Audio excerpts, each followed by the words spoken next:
Hello everybody, Satchman81 here. This is episode 3 of Vanilla Railworld for Beginners.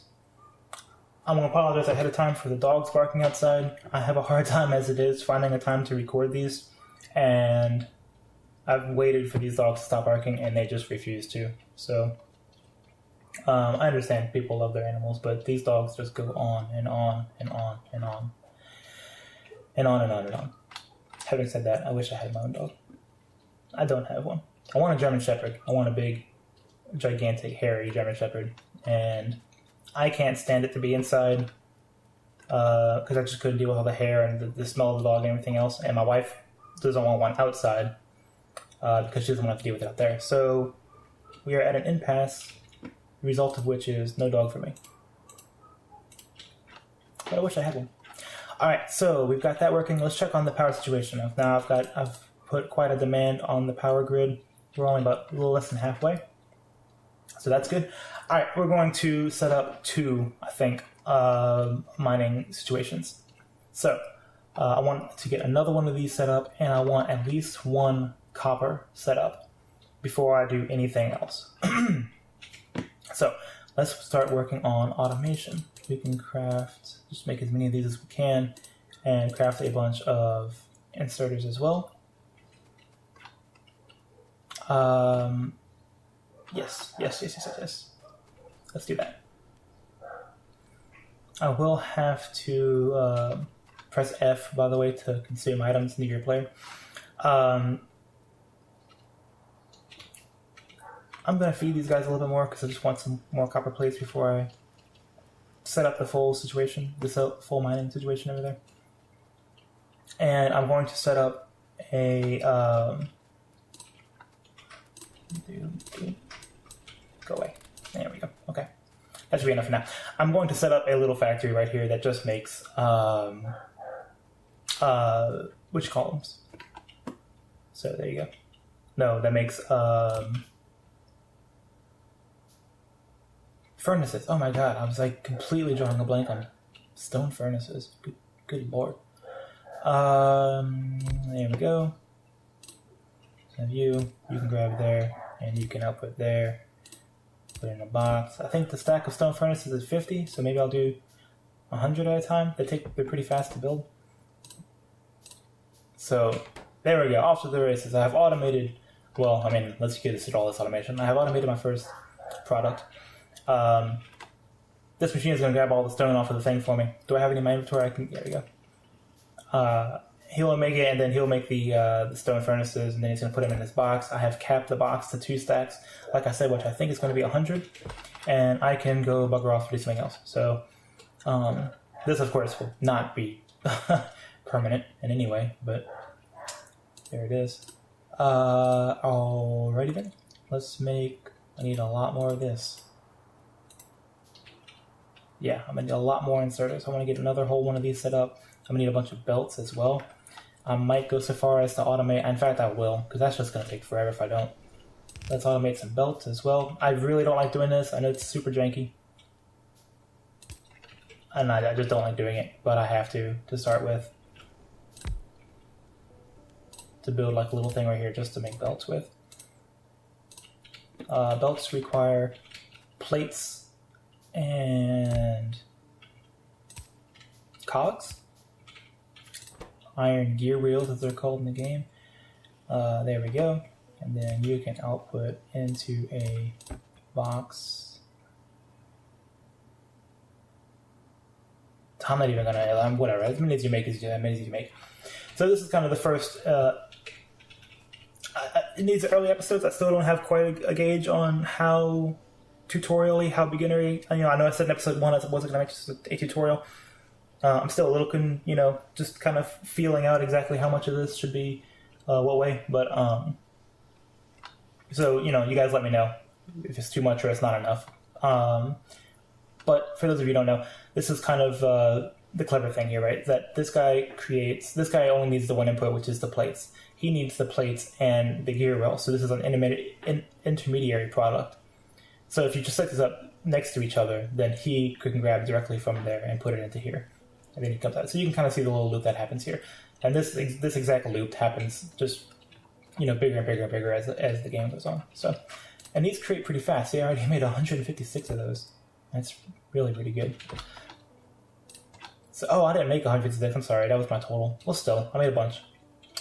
So let's get the second smelting situation set up. Lamps. I'm not gonna craft lamps in a factory. I'm going to handcraft those. I'm going to set up my power situation first.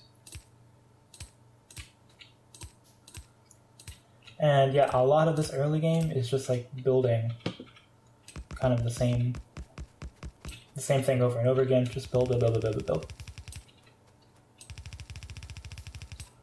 So you need so much of this to begin with. Also, I can go ahead and copy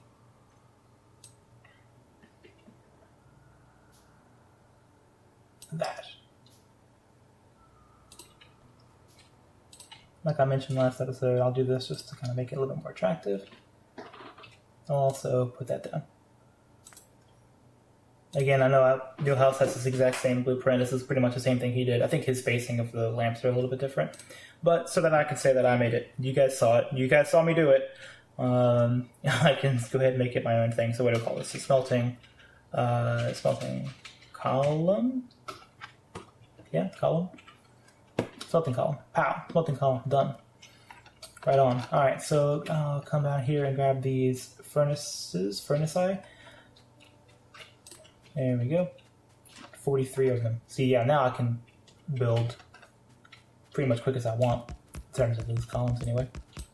I'm going to be bottlenecked by the amounts of inserters that you need so many inserters for each one of these.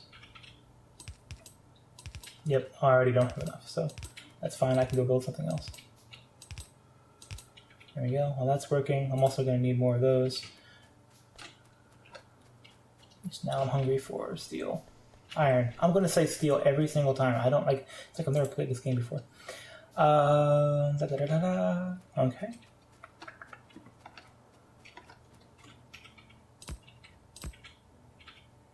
I'm pressing Q to pipette to whatever my cursor is on. It'll grab one of those from my inventory.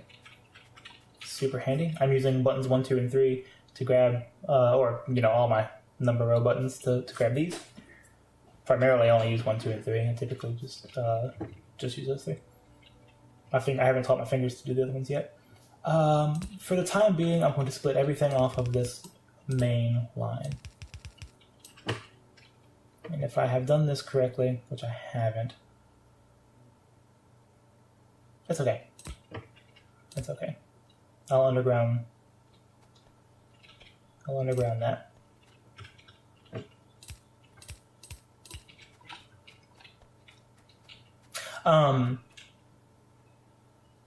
We'll talk about that some other time. Oh, I'm still not creating enough of those? That's funny. I thought I had clicked it like a whole bunch of times to do that. Apologize for being a little harebrained. I'm going to try to do this as fast as I can, get this set up and get the other one set up, especially because I already did it last episode, so it's not like anybody really needs to see it again. And I really want to get started on the biter situation, keeping those guys at bay. That is my main goal here. I'm not going to sit here and handcraft while I do that. I'm going to make a bunch more of these, though, for the future. Yes, a bunch more for the future. I'm going to go ahead and make some ammo just in case I run into some baddies. I'm going to create another radar I can put down in the south. I'm going to get stuff out of my inventory while I'm here. There we go. Okay, looking good. Got a little bit of that, These I'm going to destroy later. I don't like them. I don't want them. I don't need them. Yeah, fantastic. Okay, cool. Setting up. Where am I going to put my copper? Well, first things first, I want smelting column. I want steel. In a perfect world, I would put steel somewhere right here as well. My output is going to be right here. So my output of this needs to be Can I fit it back here? As weird as it is, I might actually, yeah, I can just branch it off. But I don't want it to run through there. Man, I have just the wrong amount of space to be able to do exactly what I want. Also, I'm banking on the fact that you guys appreciate, like layout, design, and forethought and planning. Otherwise, this is like murder. So I hope that's the case. We'll see. Anyway, I'm about to go. I was just thinking about it while I was walking by. I'm about to go about to go take care of the biters. That's what I'm going to do. Yeah, I'll be able to. It'll be fine. I can actually move this even further over. Is what I can do, because it won't interfere with. I can move the output further up, and I can move this over, and then the smelting can go here. And I can branch off the iron right here. Something else I want to do, and I want to do it right now while I'm thinking about it. Oh my god, I'm out of things. I'm just going to rob you guys real quick and plop you down.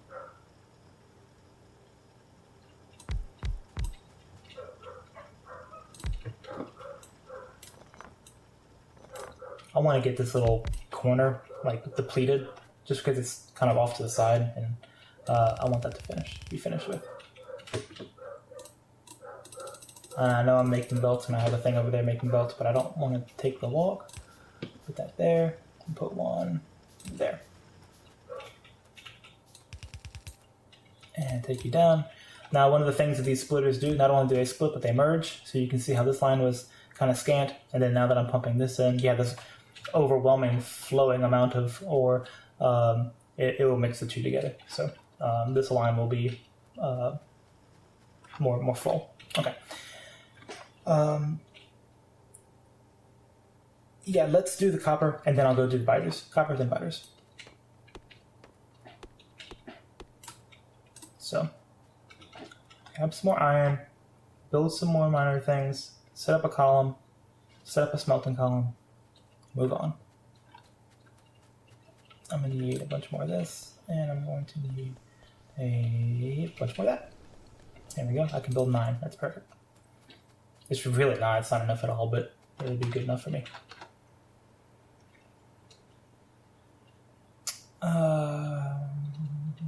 Yeah, and when I move this line over to the left, that'll give you even more room for the.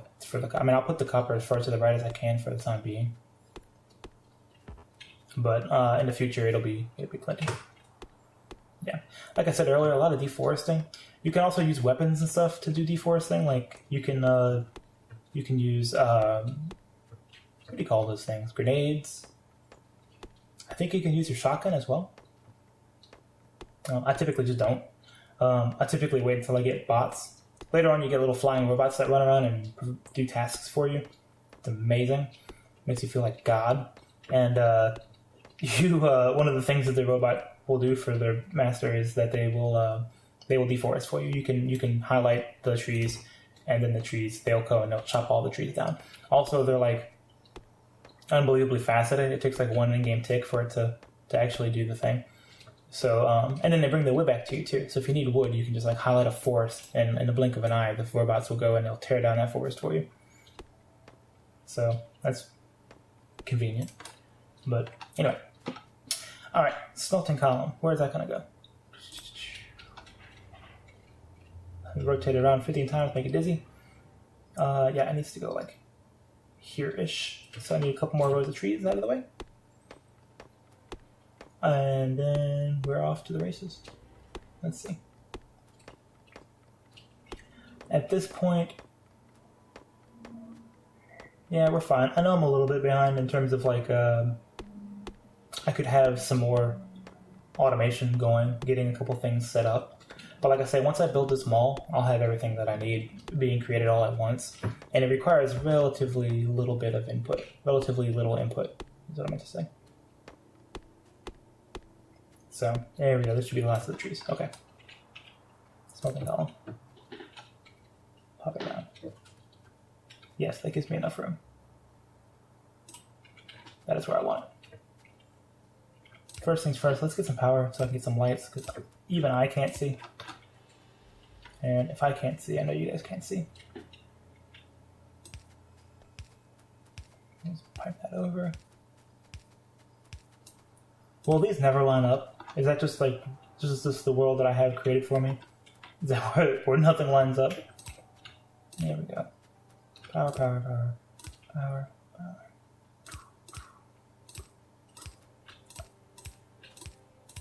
Let's see. Normally I'm Lord of the Misclick, but this time I actually did pretty well. Oh, I only have created one of those. And that's not going to be enough. Whatever. Oh, wow. Not to toot my own horn, but I just shift rotated, and then I just didn't do it the next time. I just haven't trained my fingers to do that yet, so every time I do it, I'm like, check me out, I'm amazing. Don't let the false bravado fool you, Let's see. Plop all these guys down. Pop up.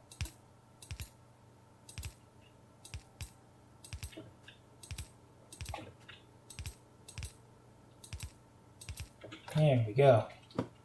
And save for that. Coolio. Alright, got that working. That'll put in there, that'll put there. Go away. All of you go away. Go away, go away, go away, go away, go away. Something I can do is I can put some ore into here and put some coal into here.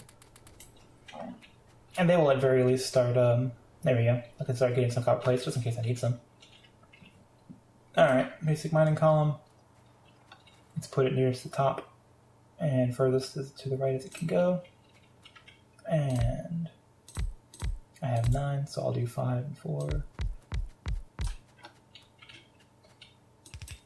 No. I said no. There we go. You come over.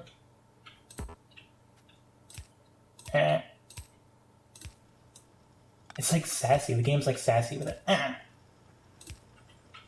There's no reason to be that way, man. I'm just trying to put a power pole down. Alright, that's all hooked up. Fantastic. You can also rotate things that are already on the ground. You don't have to just rotate them when you place them. Or I guess I should say you don't have to pick them up to rotate them is the idea.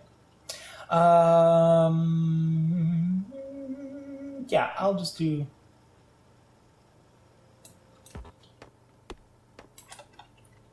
I mean, I know I'm like right up against this cliff. Oh no. Okay, well, that's fine.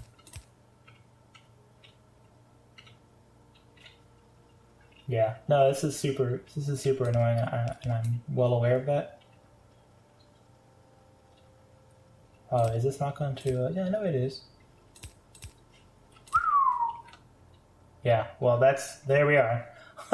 I normally don't like to do this. I should probably move the whole thing over like 3 spaces. I'll do that later, because I really want to get... It's already 18 minutes into the video. I want to get this stuff set up. So, there we go. I don't want to have to like backtrack all this, but I have to backtrack all this. So let me do that exact thing I said. Boop, boop, boop, boop. And one more. Let's run him back along this way. I don't have enough space to jump it. Yeah, well. Do it like that. Get you out of the way. You can find them there. Whee! You typically try to jump the longer thing, or at least make the underground boats max distance. Thing is, they cost the same amount no matter how big you make them, and since they have a range, you can build them this close together, or you can build them 4 spaces out. It's more cost effective to build them the further distance. However, it's not always the most pleasing thing, I think, to have them spread out. But it's maybe a little bit confusing, especially when it gets more complicated than this, exactly what's coming and what's going. So I like to keep them as close together as I can. when possible. I know it's a little wasteful, and clearly I haven't done that here, but you will see in the future. I probably will do that. There we go. Provided I haven't messed up anything. This should work. There we go. Copper coal is feeding onto the thing. I'm getting copper plates. Everybody's happy. Cool. Fantastic. So copper is working. It's not lined up with that, which is annoying, but whatever. Again, I will fix all of this, I promise. Let me scoop up a bunch of iron. Did I say iron? Yeah, I was right. Iron. Hey, I did it. Alright, now let's worry about our pollution. Yeah, see, we're really spreading now. And I want to explore this area. Now, one way I could explore that area is just by putting a satellite over there, but then I have to run power. Why are those guys... Oh, I haven't hooked that up yet. Yeah, that's right. Okay. Yeah, then you have to run power all the way over here. And then another thing, too, is that if they do come and attack, they'll attack that first. Which means they'll be attacking my satellite things, my things that are far away from my base. Which means that to go defend them, or to go repair them, or to replace them, I've got to go far away from my base. And screw all that. I'd rather them come to me and attack me on my turf. And then if I have to kill them, or if I have to repair something, I'm already right there. That's my philosophy. So... And of course it's nighttime when you do this. It seems to always happen. Oh, there we are. I'm seeing some red dots on the map. And I'm seeing them wiggle around too. So I think... Yep. There they are. Our first little encampment. Now they're actually not being affected by the pollution. Which means that they've already either consumed it or hasn't spread that far. Either way, it will spread that far before too long. Especially because I'm about to really ramp up production. However, it's nighttime. And I don't want to fight them during the night. They have night vision bonuses. They have a +2 to blind sight. So I'm going to not bother with that. I'm just going to instead kind of explore it here just for the time being. Until dawn. Gives me all the time to stop talking and have a sip of coffee.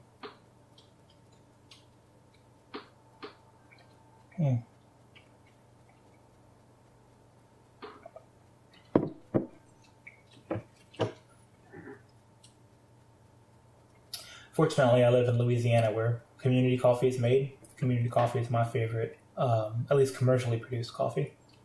And so they actually make it right down the road from where I live. And I say right down the road. I mean, it's several miles, but it's relatively close to where I live. You can actually go take a drive and walk down the levee and smell them roasting it. It's really kind of nice. I'm not going to claim that my coffee is any fresher than anybody else's, because I'm sure that through the miracles of modern transportation, this stuff is probably shipped to like some factory in, Illinois and then shipped back or something like that. But that was farcical. That's not true. But however, it is nice that it is made on my back doorstep. So here we are. We get to fight them. I should have researched some military. I'd like to have researched some military before doing this. In fact, I've all but stopped making science packs to do research. Because I just haven't been making it. I will soon. And of course I'll make myself a machine gun and this whole thing will go a lot faster. But I just want to poke at them just a little bit to get them off my doorstep so I don't have to worry about them until I am more well equipped to do so. I don't like chasing the 8-ball. That's the whole thing here. I just don't like chasing the 8-ball. I don't like being behind it. So if it takes me a little bit longer to get up to speed, then so be it. That way when I'm at speed I don't have to worry so much. I like that. Hopefully you guys like that too. Boom. So I didn't explain anything that happened there. The guys who are running at me here, these are the typical biters. Now I'm pretty sure, maybe somebody can correct me on this one. I don't think that they were ever officially called biters until the community started calling them biters. I may have just heard that somewhere. That could be completely non-factual. But I think that's the case. And now the game actually does call them biters. But that class of enemy right there are actually also called biters. So biters is like the name of the species, and as well as kind of the name of that class. Unless I'm mistaken. I may be mistaken. Please correct me, or I'll go look it up later. But however, there are 3 classes of enemy. There are those little biters that run around on their legs. There are spitters that also run around their legs, but they're more upright, and they shoot like a, I don't know, like a toxin, like a biological warfare agent. Anyway, they shoot some kind of poison toxin thing at you. And yeah, I just want to explore a little bit more. Okay, that's great. Yeah, I'm gonna come on the west side over here, just check it out real quick while I'm talking. Then I'll get back to finishing up what I'm going to do today, which is just kind of pipe all that stuff in to my base. Anyway, and then the third type of enemy that you have to worry about is worms. They're just called worms. These names are like super creative. Yeah, worms. They look like big worms. They're dug into the ground and they stick their heads up and they spit at you. Again, the same kind of biochemical warfare agent that the other ones do. I'm assuming it's some kind of bile.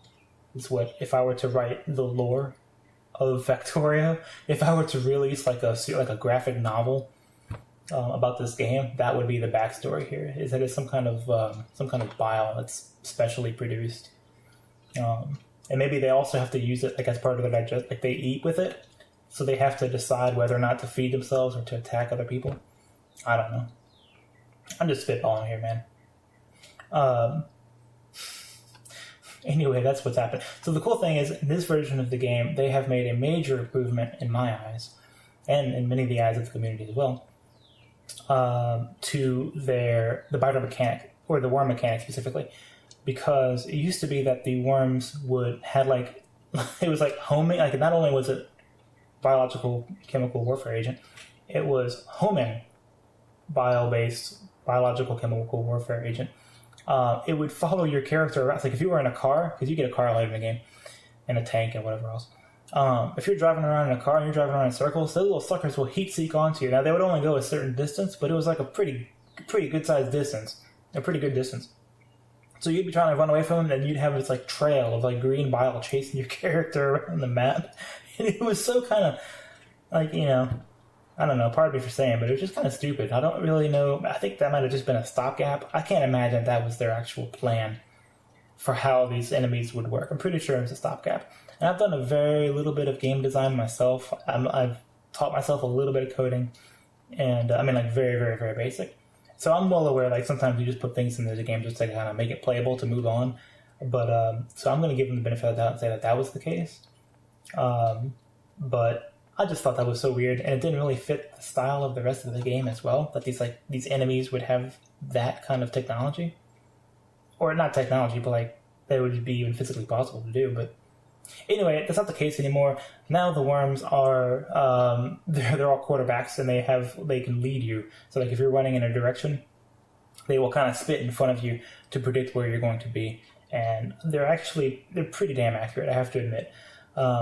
It's actually pretty tough to get around these guys, but it does give you the advantage of actually being able to kind of juke and jive and avoid them. So combat is a lot more fun in that regard.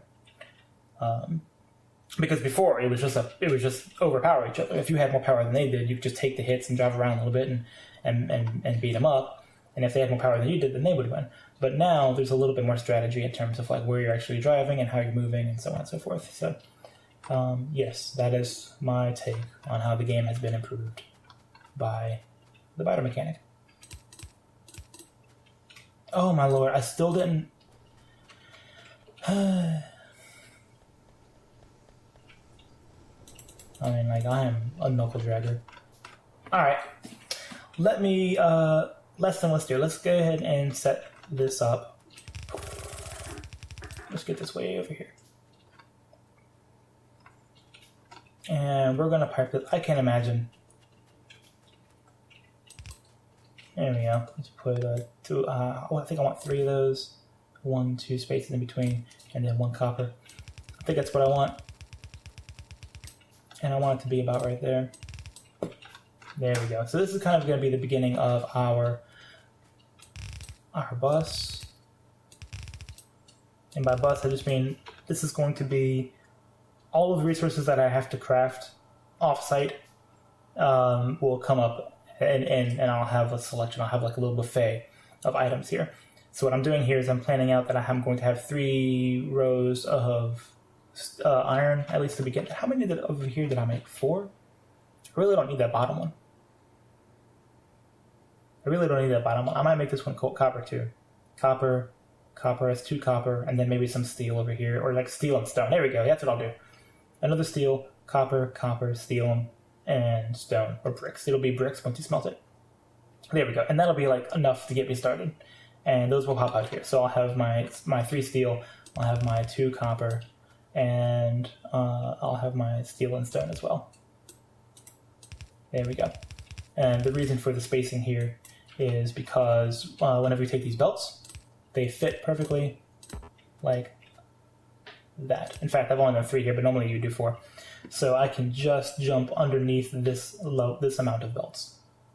So if I need to, I can take something from here, come over, and then jump under the belt, and there will not be a problem, which you'll see that there will be a lot of that in the future. I'm sorry, I have the hiccups. There we go. I kind of feel like I didn't get a whole lot done in an episode like I wanted to. However, I am feeling good about kind of my pre-planning and kind of where we are in terms of setting ourselves up for the future. This is another long episode. I'm going to have to try to find a way to cut it down. Next episode, all I have to do is kind of connect these things up, and then I'll start on the mall. And I promise by the end of the next episode, we will have a mall set up, and I'll be able to just build things very rapidly. So, and then not too long after that, I'll set up my, my research packs, my science packs. And then things will really be off. Not too long after that, we'll get trains. And I would say about 3 or 4 episodes from now, we'll be riding around in trains. So at least that's the goal. Thank you guys so much for showing up, being a part of it. I think we got a lot done. Looking forward to the future. Thanks so much, guys. See you then.